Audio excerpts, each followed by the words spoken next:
الله يا الله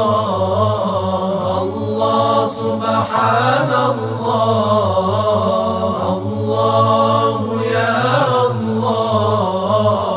الله حمدا لله. اعوذ باللہ من الشیطان الرجیم. بسم اللہ الرحمن الرحیم. الحمد للہ رب العالمین والصلاة والسلام علی اشرف الانبیاء والمرسلین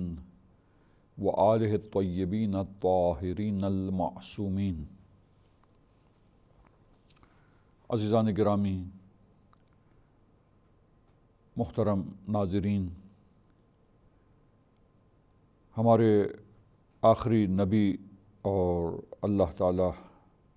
کہ محبوب بندے حضرت محمد مصطفیٰ صلی اللہ علیہ وآلہ وسلم کی نبوت کے سلسلے میں یہ بحث ہو رہی تھی کہ آپ کی نبوت کو سمجھنے اور اس نبوت کے بارے میں یقین حاصل ہو جانے کے لیے وہ کون سی راہیں ہیں، کون سے طریقے ہیں جن کے ذریعے لوگوں کو آپ کی نبوت کا یقین حاصل ہو جاتا ہے اور آپ کی نبوت کے بارے میں اطمینان ہو جاتا ہے کہ آپ یقیناً اللہ کے نبی ہیں اور اللہ کی طرف سے روئے زمین پر اس کی حجت ہیں اور اللہ کے نمائندے ہیں، اللہ کے ہادی ہیں تاکہ بشریت کی ہدایت کریں. اور آپ آخری نبی تھے اور ختم نبوت کے سلسلے میں انشاءاللہ جب سلسلے گفتگو آگے بڑھے گا تو ختم نبوت کی بھی بحث کچھ اختصار کے ساتھ انشاءاللہ سامعین کرام کی خدمت میں پیش کی جائے گی. تو اب یہ سلسلہ جو ابھی چل رہا ہے گفتگو کا، بحث کا، ڈسکشنز کا، اس میں ہم وہ سارے دلائل اور وہ شواہد، وہ دلیلیں، وہ طریقے جن کے ذریعے آپ کی نبوت کے بارے میں یقین حاصل ہو سکے انسانوں کو، وہ ہم بیان کر رہے تھے. اور اس میں فہرست سے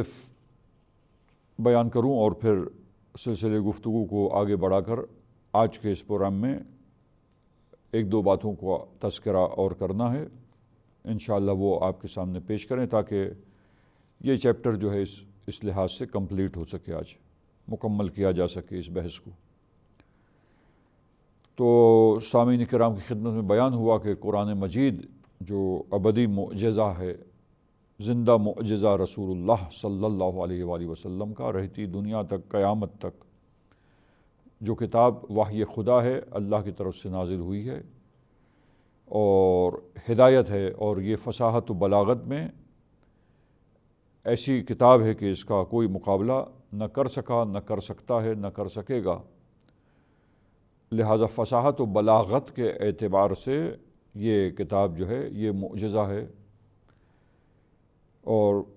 انتہائی فصاحت و بلاغت کے ساتھ بہت ہی گہرے مطالب، بہت ہی غامض معارف، بہت ہی اعلیٰ مطالب جو ہے وہ قرآن مجید نے، جو وحی خدا ہے، کلام الہی ہے، ان مطالب کو بشریت کے سامنے پیش کیا ہے بہت ہی عمدہ انداز میں، فصاحت و بلاغت کے ساتھ، انتہائی فصاحت و بلاغت کے ساتھ، کہ ایسی فصاحت و بلاغت کی گفتگو کسی کے بس کی بات نہیں ہے، نہ کوئی کر سکا ہے، نہ کوئی کر سکتا ہے. اور دیگر معجزات ہیں اس کے علاوہ، کئی سو معجزات وہ بھی دکھلائے مختلف، جو تاریخ کے اوراق میں ثبت ہوئے ہیں، محفوظ ہوئے ہیں، بیان ہوئے ہیں عزیزان گرامی. اور روایات میں، روایات کی کتابوں میں، روایات میں بھی یہ قصے، یہ داستانیں اور یہ معجزات جو رونما ہوئے اور حضرت صلی اللہ علیہ وآلہ وسلم نے پیش کیے، دکھائے لوگوں کو، وہ بیان ہوئے ہیں. اب آپ دیکھیے کہ یہ دو باتیں ہوئیں، اور اس کے علاوہ جو عظیم ہستیاں ہیں، تیسری دلیل جو ہم نے پیش کی تھی وہ یہ کہ عظیم ہستیاں جس طرح کے اللہ کے انبیاء علیہم السلام گزرے ہیں، اور انبیاء سے ہٹ کر تمام بڑی ہستیوں کے لیے یہی علامت ہوتی ہے کہ معاشرہ جو ہے وہ ان کے عظیم افکار سے متاثر ہو جاتا ہے، ان کے افکار معاشرے کے بابصیرت لوگوں کے درمیان، اور دھیرے دھیرے پھر پورے معاشرے میں وہ چھا جاتے ہیں، وہ عالی افکار، وہ بلند نظریات، وہ بہترین اور اچھے اخلاق جس سے انسانیت جو ہے وہ عروج پر آتی ہے، انسانیت سمجھ میں آتی ہے، وہ اخلاق جو ہیں وہ سامنے آتے ہیں ایسی ہستیوں کی طرف سے، اور لوگ اس کے ارد گرد جمع ہو جاتے ہیں، اس کے گرویدہ ہو جاتے ہیں، اس سے محبت کرنے لگتے ہیں، اس کے افکار سے متاثر ہوتے ہیں، اس کے نظریات کو لے لیتے ہیں، قبول کرتے ہیں، اور ان کی باتیں ان ہستیوں کی رائج ہو جاتی ہے معاشرے میں۔ تو تمام انبیاء علیہم السلام جو تھے اسی طرح تھے یہ بزرگ ہستیاں، اور ختمی مرتبہ صلی اللہ علیہ وآلہ وسلم کے بارے میں بھی یہی چیز تاریخ میں بلا شک و شبہ ثابت ہے۔ اور چوتھی دلیل کہ جب تاریخ کا مطالعہ کرتے ہیں تو ہمیں پتہ چلتا ہے کہ جو الہی نمائندے ہیں ان کا کام ہے تربیت کرنا اور ہدایت کرنا، اور ان کی ہدایت کے نتیجے میں جو اہل بصیرت ہیں، جو اہل معرفت ہیں، جو علم دوست افراد ہیں، وہ طبقہ جو حقائق کی تلاش میں ہوتا ہے، جو حقیقتوں کو سمجھنا چاہتا ہے، کوشش کرتا ہے، ایسے افراد جو ہیں وہ شائستہ افراد ہم دیکھتے ہیں کہ ان کی بہترین تربیت حضرت صلی اللہ علیہ وآلہ وسلم نے کی، کہ وہ خود تاریخ میں ایک عظیم ہستیاں بن کے تاریخ میں گزرے، اور تاریخ کے اوراق میں تاریخ نے جو ہے ان کو ثبت کر دیا، محفوظ کر دیا۔ اور پتہ یہ چلتا ہے تاریخ کا مطالعہ کرنے سے، وسیع مطالعہ کرنے سے اور دیکھنے سے، غور کرنے سے تاریخ میں، کہ اصحاب با وفا جو تھے اور مخلص اور سچے و کھرے اصحاب جو پیغمبر اسلام صلی اللہ علیہ وآلہ وسلم کے تھے، وہ اصحاب جو ہیں آپ دیکھیے کہ کس طرح تربیت پائی انہوں نے، کس طرح ان کا تزکیہ نفس ہوا، کس طرح رسول اللہ کے علم سے انہوں نے استفادہ کیا، رسول اللہ کی نصیحتوں سے انہوں نے فائدہ اٹھایا، اپنے کو سدھارا، سنوارا، اور ایک عجب انقلاب ان کی زندگی میں آیا، عظیم شاہکار تاریخ کے بشریت کے بن کر وہ سامنے آ گئے۔ تو یہ خود ایک بڑا چینج سوسائٹی میں، اور ایسے افراد کا تربیت پانا اور نصیحت حاصل کر لینا، ہدایت یافتہ ہو جانا، یہ خود ایک نشانی ہے، اور اس طرح ایک بڑی تبدیلی کا رونما ہونا، یہ جو دلیل ہے، اور یہ بھی ایک ایسی نشانی ہے، ایک چیز ہے جس کے ذریعے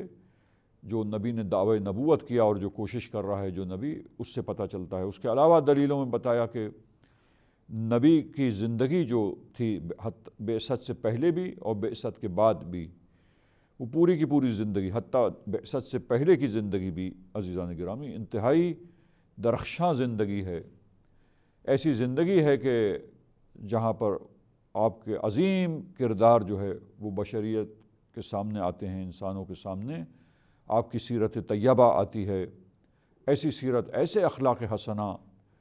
ایسا عظیم انسانی اور عقلائی اور ایسا منطقی کردار کہ آپ کے کردار کو دیکھ کر تمام منطقی لوگ، تمام اہل عقل، تمام وہ لوگ جو حق و باطل کو سمجھ سکتے ہیں، بابصیرت ہیں، انہوں نے آپ کے اس کردار کو دیکھ کر، اخلاق حسنہ کو دیکھ کر متاثر ہو کر دین مبین اسلام کو قبول کیا اور دین مبین اسلام کے دائرے میں داخل ہوئے۔ تو یہ جو سارے حالات ہیں، جو آپ کا کردار ہے، جو آپ کی سیرت ہے، یہ خود دلیل ہے، اور اس سے سب کا متاثر ہو کے آپ میں جذب ہو جانا اور جوخ در جو دائرے اسلام میں داخل ہو جانا۔ تو یہ آپ کی زندگی کے جو حالات ہیں بعثت سے پہلے کے اور بعثت کے بعد کے بھی، تو یہ سب درخشاں باب ہے، اور ایک ایسی نشانی ہے کہ جس کے ذریعے آپ کی نبوت کے بارے میں یقین حاصل ہو جاتا ہے۔ ہم شمار کر رہے ہیں فہرست، اور پھر اپنے ہدف، مقدس ہدف پر ایمان اور اس کے لیے انتھک کوشش اور ایسی کوشش کہ جس میں قربانیاں ہی قربانیاں آپ نے دی، صبر کیا، استقامت سے کام لیا، اور ایک عظیم انسان جیسے ہوتے ہیں. دیکھیے کہ آپ جیسے دیگر انبیاء نے استقامت دکھائی، بلکہ تمام انبیاء سے افضل اور برتر ہیں آپ کی استقامت تمام انبیاء کی استقامت سے وزنی، اور سب سے زیادہ آپ کا صبر تمام انبیاء کے صبر سے بہت زیادہ. اور اس سلسلے میں تمام تکلیفوں کو برداشت اور تحمل کرنے کا جو جذبہ اور عملی میدان میں ایسا کر کے دکھانا، یہ تمام انبیاء کی نسبت زیادہ آپ کی زندگی میں نظر آتا ہے. آپ کی حیات طیبہ کا مطالعہ کیا جائے تو اس سے یہ بات آشکار اور روشن ہو جاتی ہے. تو ہدف پر اتنا اسٹرانگ بلیف اور اتنا یقین کہ اس کے لیے ایسی کوششیں کریں کہ تمام قربانیاں اس کے لیے دے دیں، تو یہ تمام چیزیں عظیم انسانوں میں نظر آتی ہے، انبیاء علیہم السلام میں نظر آتی ہے. اور یہ علامت، یہ چیز جو سب سے زیادہ بڑھ کر بہت زیادہ عروج کے پر نظر آتی ہے ختمی مرتبت صلی اللہ علیہ وآلہ وسلم کی زندگی میں، تو عزیزان گرامی یہ بھی وہ نشانی ہے جس سے پتہ چلتا ہے کہ آپ اللہ کے نبی ہیں اور نبوت کے منصب پر فائز ہیں. اور عزیزان گرامی یہ وہ نشانیاں ہیں، علامتیں ہیں جن کا ہم نے ذکر آپ سے بیان کیا، اور آج اس کی فہرست کو بیان کر کے خلاصہ پیش کیا ہے دوبارہ. اور پھر ایک بات اسی سلسلے گفتگو کو آگے بڑھاتے ہیں کہ آپ دیکھیے کہ یہ ساری تحریک جو آپ نے چلائی توحید کا پیغام پہنچانے کے لیے، وحدانیت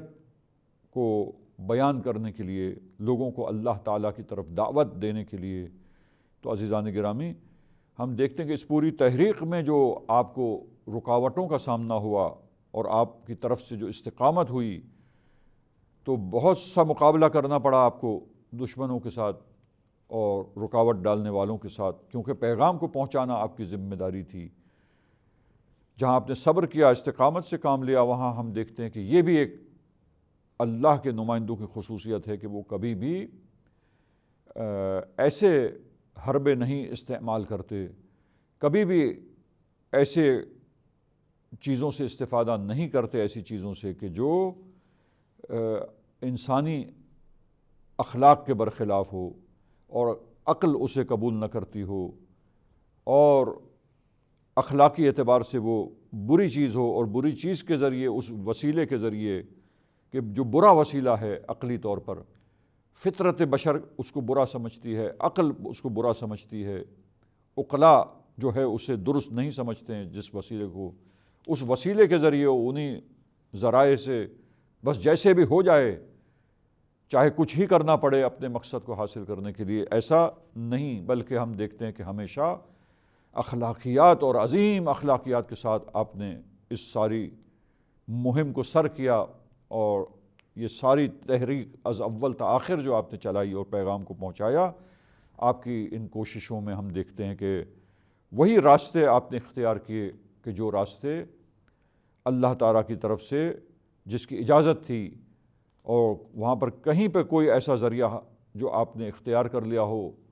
اپنے پیغام کو پہنچانے کے لیے، اپنی تحریک کو غالب کرنے کے لیے، ہم نہیں دیکھتے کہ جو فطرت سلیمہ کے برخلاف ہو، عقل سلیم کے برخلاف ہو، اچھے اخلاقیات کے برخلاف ہو. نہیں، کہیں پر کوئی ایسی چیز پوری زندگی میں اور پوری اس تحریک میں از اول تا آخر ہمیں کہیں پر بھی نظر نہیں آتی کہ آپ نے کوئی غیر اخلاقی کام کیا، یا غیر اخلاقی کوئی ذریعہ اور وسیلہ جو ہے اس کو اپنا کے اپنی تحریک کو غالب کیا ہو، اور اپنے ہدف تک پہنچنے کے لیے بس جس راستے سے بھی ہو اس راستے پر چل کر آگے بڑھنے کی کوشش کی ہو اور پیغام کو پہنچانے کی کوشش کی ہو. نہیں، بلکہ ہمیشہ صداقت سے، اگر جنگ بھی کی ہے تو انتہائی عظیم اخلاق کا مظاہرہ کرتے ہوئے اور بہترین انسانی اخلاقیات اور اخلاق حسنہ ان کو پیش کرتے ہوئے. حتیٰ دشمن بھی متاثر ہوتے تھے، دشمن بھی حیرت زدہ ہو جاتے تھے کہ جنگ کے عالم میں دشمنوں کے ساتھ اس طرح سلوک اور اس طرح جو ہے وہ پیش آنا، اور اس طرح جنگ کے اصولوں کو جو ہے اس کے مطابق جنگ میں شرکت کرنا، یہ دشمنوں سے جنگ کرنا کہ وہاں پہ اخلاقی اقدار، انسانی اقدار حتیٰ جنگ کے زمانے میں بھی پامال نہ ہو۔ تمام اخلاقی اور انسانی اقدار اور قدریں ان کا لحاظ کرتے ہوئے جنگ کی اور ان کا لحاظ کرتے ہوئے صلح کی، اور اگر رکاوٹیں آئی بھی تو آپ نے کوئی ایسا غیر اخلاقی یا ایسا ذریعہ نہیں اپنایا جو